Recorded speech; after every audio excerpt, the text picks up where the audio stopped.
जय हिंद दोस्तों, आप सभी का स्वागत है आपका अपना YouTube channel Jha exam page पर। दोस्तों मैं मनीष झा आप सभी का एक बार फिर अभिवादन करता हूं। दोस्तों आज के इस वीडियो में हम बट्टा पर आधारित कुछ क्वेश्चन लेकर के आए हैं। यदि आपको बट्टा से संबंधित यानी डिस्काउंट वाला क्वेश्चन में दिक्कत हो तो आप जरूर इस वीडियो को अंत तक देखना। बहुत ही अच्छा क्वेश्चन है। इसी तरह के क्वेश्चन छोटे छोटे क्वेश्चन पूछे जाते हैं और MTS CHSL इस सब में तो ये बहुत ही मतलब ढंग से पूछा जाता है इसी तरह के क्वेश्चन। तो आप इसको एक एक करके देखना। हम लेते हैं पहला क्वेश्चन। पहला क्वेश्चन कहता है किसी वस्तु का क्रय मूल्य उसके अंकित मूल्य का 80% है। क्या कहता है यहाँ पर? किसी वस्तु का क्रय मूल्य मतलब CP। जब किसी वस्तु को जिस कीमत पर खरीदते हैं उसको कहते हैं क्रय मूल्य। अंकित मूल्य का 80% है तो कहता है 12% बट्टा देने के उपरांत व्यापारी का लाभ प्रतिशत कितना होगा। तो दोस्तों यहाँ पे याद रखना कि जब कभी भी बट्टा दिया जाता है, बट्टा मतलब डिस्काउंट, तो बट्टा जब कभी भी दिया जाता है तो अंकित मूल्य पर दिया जाता है। इस पर दिया जाता है अंकित मूल्य पर। तो यहाँ पर दो चीजें दी हुई है। एक कहता है क्रय मूल्य की बात कर रहा है ये, और दूसरा क्या कर रहा है? डिस्काउंट दे रहा है 12%। ऐसे सवाल में जब कहता है कि किसी वस्तु का क्रय मूल्य उसके अंकित मूल्य का 80% है तो अंकित मूल्य क्या हो जाएगा? मान लेते हैं कि 100 रुपया अंकित मूल्य है उसका। अंकित मूल्य को क्या लिखते हैं? MP, मार्क प्राइस या मार्केट प्राइस भी कह सकते हैं। 100 रुपया आपका हो गया MP। कहता है अंकित मूल्य का 80% क्या है? क्रय मूल्य है। तो CP क्या हो जाएगा आपका? CP हो जाएगा 100 का 80% यानी 80 रुपया हो गया CP। तो कहता है 12% बट्टा देने के उपरांत, 12% क्या देता है? बट्टा देता है, डिस्काउंट। डिस्काउंट कहाँ देगा? तो मार्केट प्राइस पे, यानी डिस्काउंट देने के बाद जो प्राइस बनता है वो क्या बनता है?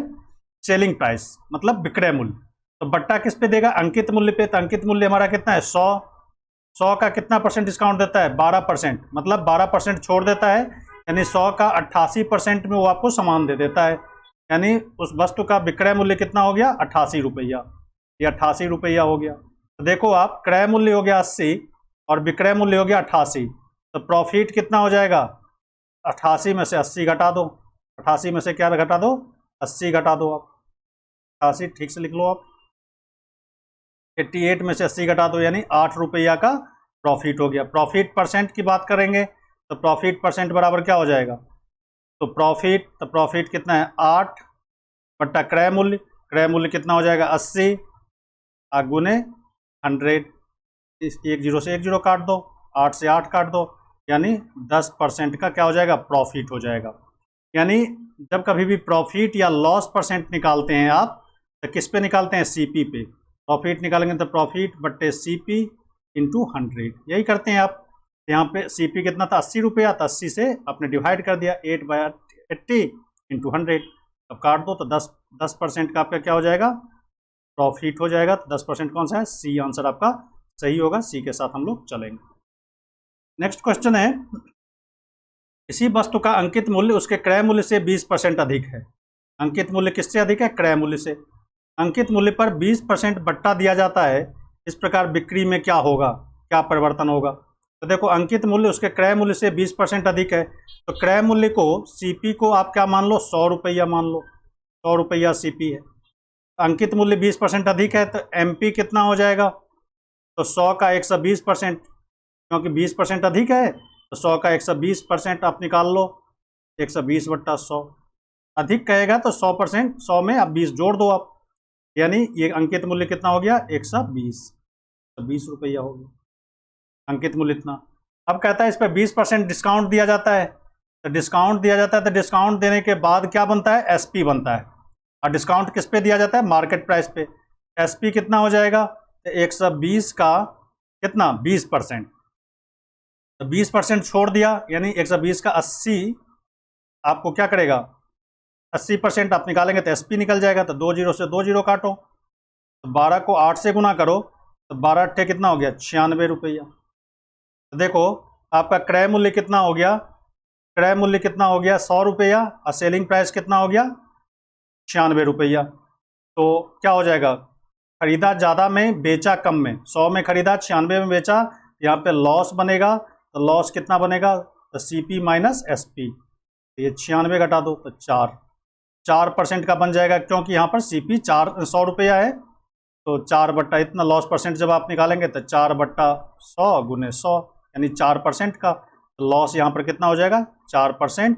हमारा आंसर क्या हो जाएगा बी आंसर आपका सही हो जाएगा। बी के साथ हम लोग चलेंगे।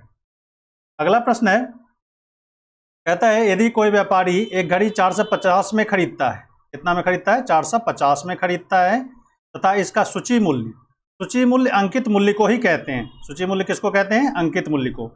इस प्रकार निर्धारित करता है कि 10% बट्टा देने के उपरांत उसे 20% का लाभ हो, यानी 10% डिस्काउंट दे दे तब भी उसे 20% का लाभ हो। तो कहता है घड़ी का सूची मूल्य क्या है, अंकित मूल्य क्या है। तो देखो सीपी दिया हुआ है, घड़ी कितना में खरीदता है 450 में, घड़ी 450 में खरीदता है। और कहता है एक व्यापारी 450 में खरीदता है, इसका सूची मूल्य इस प्रकार निर्धारित करता है कि 10% डिस्काउंट देने के बाद प्रॉफिट कितना होता है इसका 20%। तो सीपी हो गया 450, अब प्रॉफिट हो गया इसका 20%। एसपी कितना बनेगा, एसपी बनेगा इसका 450 गुने 120/100, 450 गुने 120/100। अब इसको काटो आप, 2 जीरो से 2 जीरो काटो, 45 को 12 से गुना करो तो कितना आ जाएगा 540, यानी 540 में बेचेगा। 450 का सामान 20% प्रॉफिट पे बेचेगा तो कितना में बेचेगा 540 में। लेकिन ये जो 540 है ये डिस्काउंट देने के बाद है, कितना डिस्काउंट दिया 10%। तो मान लेते हैं कि उसका जो अंकित मूल्य था X रुपया था और उसने 10% डिस्काउंट दिया, तो 10% डिस्काउंट दिया मतलब 90 में दिया होगा, 90% में। तो 90% में तो X का 90% निकाल लो। ये जो प्राइस बना वो क्या बना सेलिंग प्राइस। तो सेलिंग प्राइस कितना हो गया 540। अब इसको काट दो, ये जीरो से ये जीरो काट दो, 9 से काटो, 9 छक्के 54, 60 हो गया। ये जीरो तो कट चुका है। X बराबर कितना हो गया 600 रुपया। तो उसका सूची मूल्य यानी अंकित मूल्य कितना हो गया 600 रुपया। तो हमारा आंसर यहाँ पर क्या हो जाएगा बी आंसर हो जाएगा। अब यहाँ पर एक चीज़ और समझ लें आप, यदि आपको सीपी दिया हो और प्रॉफिट परसेंट या लॉस परसेंट दिया हो, अब एसपी कैसे निकालते हैं। तो एसपी बराबर होता है CP into 100/100 plus profit percent. क्या निकालते हैं 100 प्लस प्रॉफिट परसेंट निकालते हैं, एसपी निकालते हैं। तो 100 सीपी इंटू 100 प्लस, ऐसे यहाँ पे लिख देते हैं, एसपी निकालेंगे, प्रॉफिट दिया हुआ है तो एसपी बराबर सीपी इंटू 100 प्लस प्रॉफिट बट्टा 100, ऐसे निकाल लेंगे आप एसपी। यही काम हमने यहाँ पर किया, 120/100 किया, आपका एसपी निकल गया। जब एसपी निकल गया तो डिस्काउंट देने के बाद जो बनता है अंकित मूल्य पर डिस्काउंट देने के बाद वो भी क्या बनता है एसपी बनता है। दोनों एसपी को इक्वेट कर दिया, आप सूची मूल्य निकाल लिए, मतलब अंकित मूल्य निकाल लिए। तो बी आंसर आपका सही हो जाएगा, बी के साथ चलेंगे। अगला प्रश्न है, कोई व्यापारी अपनी वस्तुओं के मूल्य उनके क्रय मूल्य से 20% अधिक पर अंकित करता है, 20% ज़्यादा अंकित करता है क्रय मूल्य से। तब बेचने के समय 10% का डिस्काउंट देता है, उसका लाभ प्रतिशत कितना होगा ठीक उसी तरह का। तो क्रय मूल्य मान लो कि 100 रुपया है, क्या मान लेंगे क्रय मूल्य 100 रुपया है। तो 20% अधिक अंकित करता है तो एमपी कितना हो जाएगा, 20% अधिक कहता है तो 120 रुपया हो जाएगा उसका। सीधा सीधा आप निकाल लो, 100 रुपया का सामान 20% अधिक अंकित करता है तो 120 रुपया हो जाएगा। डिस्काउंट देगा कितना 10%, डिस्काउंट किस पे दिया जाता है अंकित मूल्य पे। एसपी कितना हो जाएगा 120 का 10% घटा दो आप तो 90/100, 90/100। इसको दोनों को जीरो को काट दो आप, ये 2 जीरो कट जाएगा, ये हो जाएगा 108, 12 नमन 108, 60 रुपया। ठीक है, तो कहता है उसका लाभ प्रतिशत कितना। देखो 100 में खरीदा 108 में बेचा, तो लाभ प्रतिशत आप देखने से ही लग जाता है कितना होगा। तो लाभ प्रतिशत इसका कितना हो जाएगा, 108 में से 100 घटा दो तो 8% यहाँ पर हो जाएगा, क्योंकि 100 का खरीदा था 100 पर ही हम निकालेंगे, 8% आपका ये निकल जाएगा। इसको ऐसे कर सकते हैं, लाभ हो गया 8 रुपया तो 8/100 गुने 100 कर सकते हैं समझने के लिए, तो 8% वही चीज़ है। तो 8% का इसका क्या हो जाएगा प्रॉफिट हो जाएगा, 8% हमारा आंसर यहाँ पर सही होगा। अगला प्रश्न है, एक दुकानदार किसी कमीज को 7% बट्टे पर देता है, बट्टा मतलब डिस्काउंट पे देता है, शर्ट का जितना कीमत बताता है वो उसका 7% छोड़ देता है। यदि उसने 9% बट्टा दिया होता, 9% डिस्काउंट दिया होता तो 15 रुपया उसे कम लाभ होता। तो कहता है कमीज का अंकित मूल्य कितना है, कमीज का अंकित मूल्य कितना है। तो इसको आप दो तरह से कर सकते हैं, 100 मान के भी कर सकते हैं, x मान के भी कर सकते हैं। यदि अंकित मूल्य x हो, MP कितना हो, x हो, तो पहला डिस्काउंट कितना देता है 7% का। 7% छोड़ने के बाद कितना में देगा वो, तो 93x/100 में देगा। ये उसका SP हो गया। यदि 9% डिस्काउंट देता है तो ज़्यादा अमाउंट छोड़ देगा, यानी वो कितना में देगा, 91x/100 में देगा। अब ये पहला SP हो गया, ये दूसरा SP हो गया। दोनों का डिफरेंस कहता है कितना, 15 रुपया कम लाभ होता है उसको। यानी पहले वाले से दूसरे वाले डिस्काउंट देने के बाद से कितना होता है, 15 रुपया कम होता है। तो 15 यहाँ से माइनस ये कर दो, इक्वल कर दो। इसमें से घटाओ आप, ये 2x/100 बराबर कितना हो गया, 15। तो आप इसको कर लो, x बराबर कितना हो गया, 15 गुने 100 बट्टा कितना, 2। 2 से करो, इसको काटो, ये हो गया 50, यानी 750 रुपये। 15 सत्ते 105। तो आप इसका कितना हो जाएगा, 7 रुपये। 15 पचे 75, 10 750 रुपये। 750 कौन सा आंसर होगा, ये आंसर आपका क्या हो जाएगा, सही हो जाएगा। ए के साथ चलेंगे। इसको ऐसे भी कर सकते हो आप, जैसे पहले 7% डिस्काउंट दिया, फिर बाद में 9% डिस्काउंट दिया, तो दोनों का अंतर कितना हो गया, 9 - 2, 9 - 7 यानी 2% का। यानी 2% बराबर कितना हो गया, 15 रुपया का। 15 रुपया का, तो 100% बराबर कितना हो जाएगा, तो 15/2 गुने 100 कर लो आप। ऐसे भी आप कर सकते हो सिंपल, ये 50, ये भी 750। तो दोनों तरीका में से जो आपको अच्छा लगे कर सकते हैं। ये 9% पहले 7% दिया, फिर बाद में उसको डिस्काउंट बढ़ाकर 9% कर दिया, तो दोनों का डिफरेंस कितना आ गया, 2% का। यानी यहाँ पर परसेंट में देखते हैं डिफरेंस, तो 2% का, और रुपया में देखते हैं तो 15 रुपया का। ये दोनों को इक्वल कर दो, तो 2% बराबर 15, तो 100% बराबर कितना हो जाएगा, 15/2 गुने 100 यानी 750 रुपया। तो हमारा अंकित मूल्य कितना हो जाएगा, 750। ये आंसर आपका सही होगा, ए के साथ चलेगा। अगला प्रश्न है, एक पुस्तक को उस पर छपे मूल्य पर 10% बट्टा देकर क्या करता है, 10% बट्टा देता है। जितना मूल्य अंकित है उस पर 10% बट्टा देता है। एक दुकानदार को 12% का लाभ होता है। क्या होता है, 12% का लाभ। कहता है पुस्तक के क्रय मूल्य पर उस पर छपे मूल्य का अनुपात क्या है, उसका अनुपात कितना है, अनुपात निकालना हमें। तो देखो 10% बट्टा देता है, तो अंकित मूल्य क्या मानते हैं, 100 रुपया मान लेते हैं कि MP कितना है उसका, 100 रुपया। अब क्या करता है, 12% का डिस्काउंट देता है, वो 10% का डिस्काउंट देता है और 12% लाभ कमाता है। तो डिस्काउंट देने के बाद जो बनता है वो क्या बनता है, सेलिंग प्राइस, मतलब विक्रय मूल्य। अंकित मूल्य पर डिस्काउंट देने के बाद, याद रखना हमेशा कि अंकित मूल्य पर डिस्काउंट देने के बाद क्या बनता है, सेलिंग प्राइस। तो इस पर 10% का बट्टा देता है, तो SP कितना बन जाएगा, 90 रुपया। हमें तो सेलिंग प्राइस पता चल गया। अब कहता है कि 12% का प्रॉफिट होता है, तो 12% का प्रॉफिट होता है, तो CP कितना बन जाएगा, तो CP हो जाएगा SP। SP है हमारा 90 इंटू 100 बट्टे कितना, 112। 112, क्योंकि आपको पता है कि CP जब निकालते हैं तो SP इंटू 100 बट्टा 100 प्लस प्रॉफिट %, यही फॉर्मूला होता है। इसी फॉर्मूला को ध्यान में रख करके आप इसको निकाल लेंगे। अब इसको काटो, आप काटोगे तो इसको काट कर कितना आ जाएगा, 2 से काटो आप, ये हो जाएगा 56 दूना 112, 56 आ गया। 2 से काटो इसको, ये हो जाएगा 50। 2 से काटो आप, ये हो जाएगा 28। 2 से काटोगे ये, 2 से काटोगे तो ये हो जाएगा 45 दूना 90। फिर एक बार काट दो आप 2 से, ये हो जाएगा 25। 25 45 को गुना करो तो ये हो जाएगा 25 45 को 1125 बट्टे 2। ये आपका क्या निकला, CP।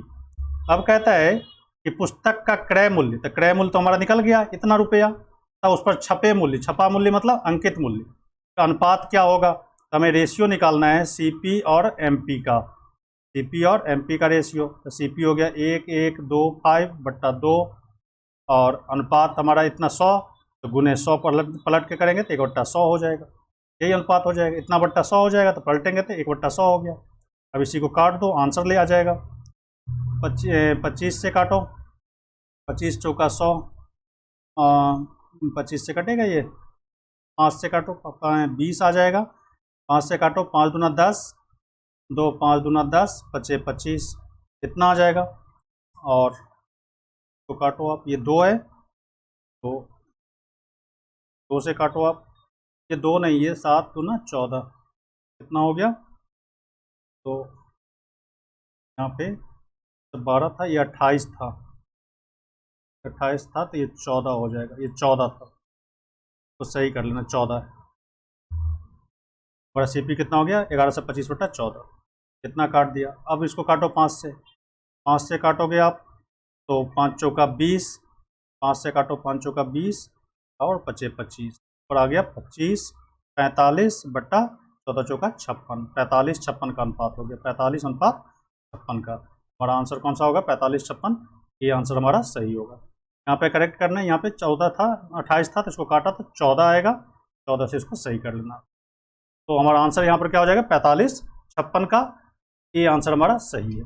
अगला प्रश्न है दोस्तों, यहाँ पर मैं बताता चलूँ कि यदि आपने अभी तक इस चैनल को सब्सक्राइब नहीं किया है तो इस चैनल को जरूर सब्सक्राइब कर लेना और अपने दोस्तों में ज़्यादा से ज़्यादा इसे शेयर करना, ताकि हमें भी हौसला मिले और हम और अच्छा क्वेश्चन लेकर के आएँ और आपकी तैयारी को सहयोग मिल सके। तो आप अगला क्वेश्चन देखें हमारे साथ। इसमें कहता है किसी निर्माता ने एक वस्तु का अंकित मूल्य 50 रुपया निर्धारित किया। कितना रुपया, अंकित मूल्य 50 रुपया, तथा उसे 20% का बट्टा देकर, 20% का डिस्काउंट देकर बेच दिया, या उसे 25% का लाभ हुआ। तब उसको क्या हुआ, बेच दिया तथा उसे 25% का लाभ हुआ। उस वस्तु का क्रय मूल्य कितना है। तो हमें CP निकालना है उस वस्तु का। अंकित मूल्य कितना है उसका, 50 रुपया। यहाँ पे कहता है कि वस्तु का अंकित मूल्य कितना है, 50 रुपया। डिस्काउंट कितना दिया, 20% का, तो SP कितना बन जाएगा, तो 50 का 20% छोड़ दो आप, तो कितना हो जाएगा, 50 का 80%, इसको काट दो आप तो 2 40, यानी 40 रुपया क्या हो जाएगा, SP हो गया। तो उसे क्या हुआ, 25% का लाभ हुआ। तो लाभ 25% का, तो CP निकालोगे आप। CP बराबर क्या हो गया, SP × 100/100 प्लस प्रॉफिट परसेंट। तो प्रॉफिट परसेंट यहाँ पे 25 है, 125 कर लो आप, तो काट दो इसको, 25 पंचे 125, 25 चौका 100, 5 से करो, 5 अट्ठे 40, कितना हो गया, 32 रुपया। यानी CP हमारा क्या हो जाएगा, 32 रुपया का। तो C आंसर आपका सही है, C के साथ हम लोग चलेंगे। अगला प्रश्न है, एक घड़ी का अंकित मूल्य 3200 रुपया है। घड़ी का अंकित मूल्य कितना है, 3200 रुपया। कहता है 2 क्रमिक बट्टा के साथ 2 बट्टा मिलता है, उस पर 2 डिस्काउंट मिलता है, तो उसका प्राइस हो जाता है 24 से 48 रुपया। तो कहता है पहला बट्टा यदि 10% का हो तो दूसरा बट्टा कितना परसेंट का, दूसरा बट्टा कितना परसेंट का होगा, ये निकालना है। अंकित मूल्य MP कितना है उसका, MP है 3200 रुपया, MP 3200। कहता है 2 डिस्काउंट मिलता है, तो 3200 रुपया है, तो पहला डिस्काउंट कितना का है, 10% का। तो पहला डिस्काउंट देने के बाद उसका कितना बनेगा, SP, तो इसका 90% निकाल लो। एक डिस्काउंट देने के बाद इतना में देगा वो, लेकिन वो 2 डिस्काउंट देता है, तो मान लेते हैं दूसरा डिस्काउंट कितना है, X% का, तो ये हो जाएगा 100 माइनस X, कितना छोड़ दिया उसने, 100 माइनस X% बट्टा 100, ये दूसरा डिस्काउंट हो गया। देने के बाद कितना में मिलता है, 2448 में। इसी को सॉल्व कर देंगे, हमारा आंसर आएगा। अब इसको काटो आप, 2 जीरो से ये 2 जीरो काट लो आप, ठीक है, 1 जीरो से ये 1 जीरो काट लो। अब काटो इसे, इसको काटो आप, 16 से काटो, 16 दूना 32, इधर से काटते हैं तो 16 का 16, 4 8 आएगा, 16 पंचे 80, 4 16 तिया 48, 153 आ गया। और कटेगा, 2 से काट सकते हो आप, तो इसको काट लो आप, 10 है, ऐसे रहने दो, 18 है ये, 9 से भी काट लो इसको, 9 से काट दे, 9 से काटो, 9 का 9, इसमें 6 15, 9 7 63, 17 हो गया। इधर कितना बन गया, तो ये 2 हो गया, इधर 100 माइनस X बच गया, और ये 10 से इसका गुना कर दो, तो कितना हो गया, 170, ये 170 हो गया। अब इसको गुना करो, तो ये हो गया 200 माइनस 2X बराबर कितना, 170। इधर ले आओ, 2X बराबर हो गया 30, यानी X बराबर हो गया 15%। इसको काट दो आप, तो ये 15%। तो दूसरा डिस्काउंट जो उसने दिया था वो था 15% का, MP था इतना। अब इसका 2 डिस्काउंट, एक डिस्काउंट तो क्लियर था 10% का, दूसरा डिस्काउंट हमें नहीं पता, X% मान लिया। तो 100 में से X घटाओगे, जैसे आपने 90% 10% डिस्काउंट दिया था, तो क्या किया आपने कि 100 में से 10 को घटाया 90%। उसी तरह 100 में से यहाँ पर x को घटाएंगे तो उतना परसेंट, यानी टोटल SP का पहला डिस्काउंट देने के बाद जो SP बनेगा उसका इतना परसेंट बराबर दूसरा देने के बाद क्या बनेगा, ये SP बनेगा। अब दोनों को सॉल्व कर देंगे आप तो कितना निकलेगा, x बराबर 15%। तो हमारा 15% आंसर यहाँ पर सही हो जाएगा। तो इसके साथ हम लोग चलेंगे। अगला प्रश्न है, किसी वस्तु के लिखित मूल्य पर, लिखित मूल्य अंकित मूल्य को ही कहते हैं। लिखित मूल्य किसको कहते हैं, अंकित मूल्य। अंकित मूल्य बोले, सूची मूल्य बोले, लिखित मूल्य बोले, तो सारा एक ही होता है। 10% बट्टा देने पर 20% का लाभ होता है। कितना का लाभ होता है, 20% का। यदि बट्टा बढ़ाकर 20% कर दिया जाए तो लाभ प्रतिशत कितना होगा। यदि डिस्काउंट और थोड़ा सा दे दे तो उसका लाभ प्रतिशत क्या होगा। तो देखो, अंकित मूल्य को मान लेते हैं 100 रुपया। क्या मान लेते हैं अंकित मूल्य को, 100 रुपया। MP कितना हो गया आपका, 100 रुपया। इस पर वो क्या करता है, 10% डिस्काउंट देता है। तो SP कितना हो गया, 90 रुपया। 90 रुपया डिस्काउंट, ये SP हो गया। अब कहता है 20% का लाभ होता है, तो CP आप निकालेंगे तो 90 SP हो गया आपका सेलिंग प्राइस, गुने 100 बट्टे 120, क्योंकि 20% का प्रॉफिट होता है। तो जब SP दिया हो, बार बार मैं बोल रहा हूँ, SP जब दिया हो, प्रॉफिट परसेंट दिया हो, तो CP बराबर होता है SP into 100 upon 100 plus profit percent. Profit loss पर हमने कई सारा वीडियो बना रखा है, जिसका लिंक इसके डिस्क्रिप्शन बॉक्स में हम दे देंगे। तो वहाँ से भी आप उसको देख सकते हैं और उसको समझ सकते हैं। तो यहाँ पर आपने क्या करा, इस फार्मूला का यूज किया आपने, तो ये सेलिंग प्राइस हो गया, उन्हें 100 बटा 100 प्लस प्रॉफिट परसेंट, तो CP निकलेगा। अब इसको काटो आप, ये 0 से ये 0 काट दो, 3 से काटो, 3 तिया 9, 3 चौका 12, 4 से काटो, ये 25, यानी 75 रुपया। 75 रुपया आपका क्या हो गया, CP। SP कितना हो गया, 15 रुपया। SP 15 रुपया। कहता है कि यदि वो 20% बट्टा दे दे तो नया SP क्या हो जाएगा, न्यू SP। तो 20% छोड़ दो, तो यानी 80 रुपया हो गया। नया SP कितना हो गया, 80 रुपया। तो कहता है उसका लाभ प्रतिशत कितना होगा, उसका लाभ प्रतिशत कितना होगा। तो देखो, अब नया SP कितना हो गया इसका, 80 रुपया। तो 80 रुपया हो गया नया SP, 80 रुपया हो गया। तो प्रॉफिट कितना हो जाएगा इसका। तो प्रॉफिट निकालने के लिए तो देखो, पहले था 75 रुपया में बेच रहा था, खरीदा था। अब बेच कितना में रहा है, 80 रुपया में। तो 80 में से 75 घटा दो आप।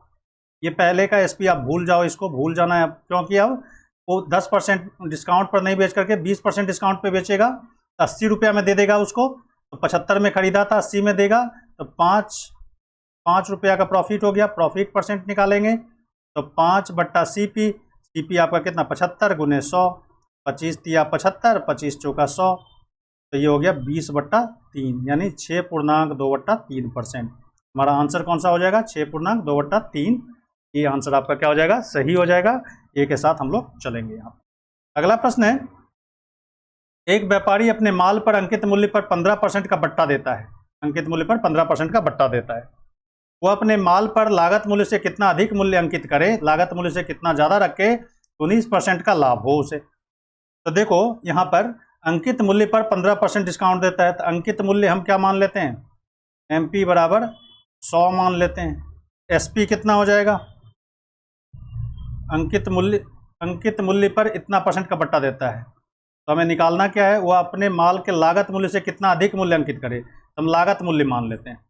लागत मूल्य कितना, लागत मूल्य मतलब क्रय मूल्य। लागत मूल्य कितना हो गया, यहाँ पे 100 रुपया हो गया। लागत मूल्य कितना हो गया, 100 रुपया। तो अंकित मूल्य कितना हो जाएगा उसका, हम मान लेते हैं कि 100 प्लस x, थोड़ा ज़्यादा करके वो रखता है, तो कहता है कितना अधिक करे, तो 100 प्लस x। अब ये हमारा अंकित मूल्य हो गया। अब 15% का डिस्काउंट देता है, तो 100 प्लस x गुने 15% डिस्काउंट देता है। तो 15% डिस्काउंट देने के बाद कितना में बनेगा, 85/100 में अंकित मूल्य। ये हमारा SP हो गया। तो कहता है ये कितना बनता है, तो कहता है अंकित मूल्य कितना है आपका, यहाँ पर तो 19% का प्रॉफिट होता है। यहाँ पर लागत मूल्य हमारा 100 रुपया है, अब 19% का प्रॉफिट होता है, तो कितना बन जाएगा, 119 रुपया। अब इसी को काट दो आप, इसको काटोगे आप तो 17 पचे 85, 17 छक्के 102, 17 सत्ते 119, 17 पचे 85, 17 पचे 50, 17 छक्के 119, 7 हो गया। और ये तो कटेगा नहीं अब, तो इसको आप ये कर लो, 17 पचे 85, ये हो गया 7। ठीक है, अभी हो जाएगा 5